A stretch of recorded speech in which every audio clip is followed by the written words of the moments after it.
छठवां अध्याय संपूर्ण। भगवान विष्णु की नाभि से कमल का प्रादुर्भाव, स्वेच्छावश ब्रह्मा जी का उससे प्रकट होना, कमलनाथ के उद्गम का पता लगाने में असमर्थ ब्रह्मा का तप करना, श्री हरि का उन्हें दर्शन देना, विवादग्रस्त ब्रह्मा विष्णु के बीच अग्नि स्तंभ का प्रकट होना तथा उसके ओर छोर का पता न पाकर उन दोनों का उसे प्रणाम करना। ब्रह्मा जी कहते हैं, देवर्षि, जब नारायण देव जल में शयन करने लगे उस समय उनकी नाभि से भगवान शंकर के इच्छा बस सहसा एक उत्तम कमल प्रकट हुआ जो बहुत बड़ा था। उसमें असंख्य नाल दंड थे। उसकी कांति कनेर के फूल के समान पीले रंग की थी और उसकी लंबाई और ऊंचाई भी अनंत योजन थी। वह कमल करोड़ों सूर्यों के समान प्रकाशित हो रहा था।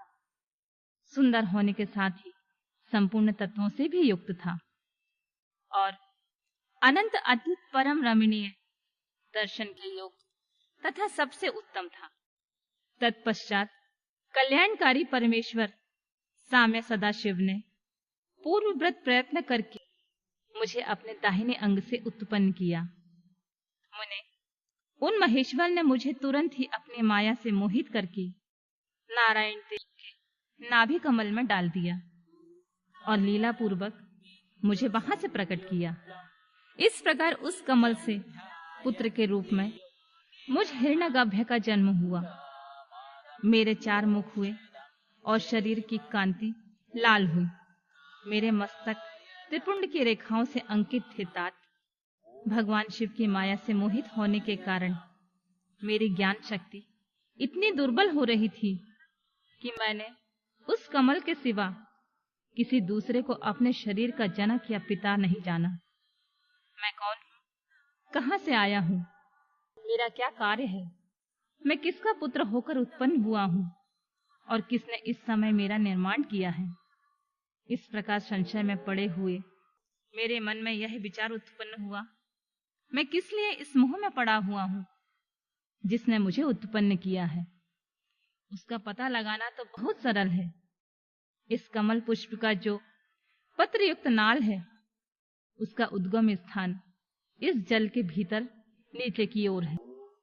जिसने मुझे उत्पन्न किया है वह भी पुरुष वही होगा, इसमें कोई संशय नहीं है। ऐसा निश्चय करके मैंने अपने को कमल से नीचे उतारा।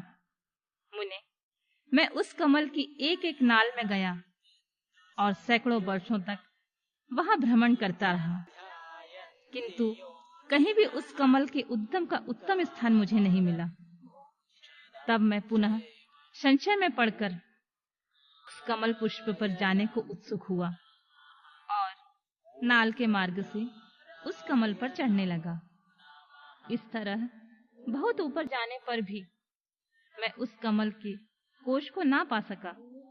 उस दशा में मैं और भी मोहित हो उठा। मुने, उस समय भगवान शिव की इच्छा से परम मंगलमय उत्तम आकाशवाणी प्रकट हुई जो मेरे मोह का विध्वंस करने वाली थी। उस वाणी ने कहा, तब तपस्या करो।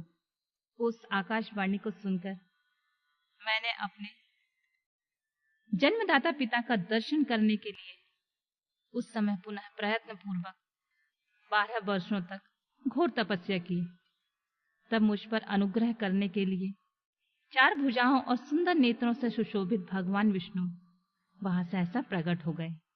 उन परम पुरुष ने अपने हाथों में शंख चक्र गदा पद्म धारण कर रखे थे। उनके सारे अंग सचल जलधर के समान श्याम क्रांति से सुशोभित हो रहे थे।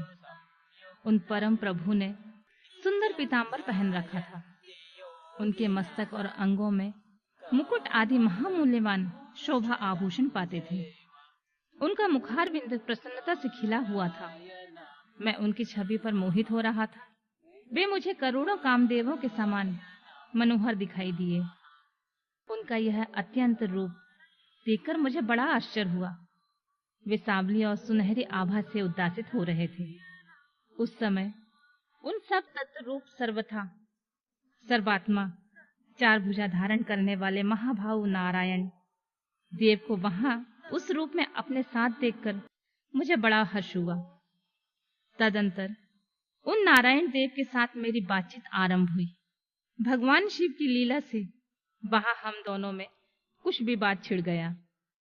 इसी समय हम लोगों के बीच में एक महान अग्नि स्तंभ प्रकट हुआ। मैंने और श्री विष्णु ने क्रमशः ऊपर से और नीचे जाकर उसके आदि अंत का पता लगाने के लिए बड़ा प्रयत्न किया, परंतु इसमें कहीं उसका ओर छोर नहीं मिला।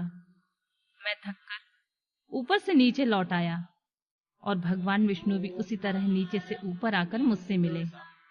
हम दोनों शिव के माया से मोहित थे। श्री हरि ने मेरे साथ आगे पीछे और अगल बगल में परमेश्वर शिव को प्रणाम किया। फिर वे सोचने लगे, यह क्या वस्तु है? इसका स्वरूप का निर्देश नहीं किया जा सकता, क्योंकि ना तो इसका कोई नाम है और ना कर्म ही है। लिंग रहित तत्व ही वहां लिंग भाव को प्राप्त हो गया था। ध्यान मार्ग में भी इसके स्वरूप का कुछ पता नहीं चलता। इसके बाद मैं और श्री हरि दोनों ने अपने चित्त को स्वस्थ करके उस अग्नि स्तंभ को प्रणाम करना आरंभ किया। हम दोनों बोले, महाप्रभु, हम आपके स्वरूप को नहीं जानते। आप जो कोई भी क्यों ना हो, आपको हमारा नमस्कार। महेशान, आप शीघ्र ही हमें अपने यथार्थ रूप का दर्शन कराइए। मुनि श्रेष्ठ, इस प्रकार अहंकार से आविष्ट हुए हम दोनों ही वहां नमस्कार करने लगे। ऐसा करते हुए हमारे 100 वर्ष बीत गए।